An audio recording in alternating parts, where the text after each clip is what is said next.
Испытываем саму ручку на... Ручка, по идее, должна выдержать согласно норме. Вот. Ну, по крайней мере, видим, как это делается.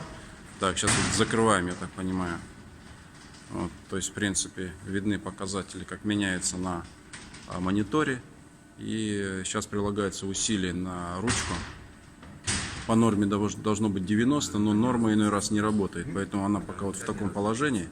Сейчас прилагается усилие. Вот, там обычно оно должно выдержать согласно нормы определенную силу. Процесс пошел. Пошел процесс. 139 ньютон. 200 ньютон. 300 ньютон. 500. 800. 1200. 250 килограмм должна выдержать. Сейчас еще до 1000 должен дойти. 2000. По идее, 2500 ньютон должно выдержать, да? Это 250 килограмм же, правильно? Да. Вы его до конца, что ли? Прям пока он не сломается? Вон пошло уже процесс. Гнется. Если он сейчас вниз пойдет, то мы остановим. Ну, там уже, там он с ручкой что делается, уже выгибается ручка.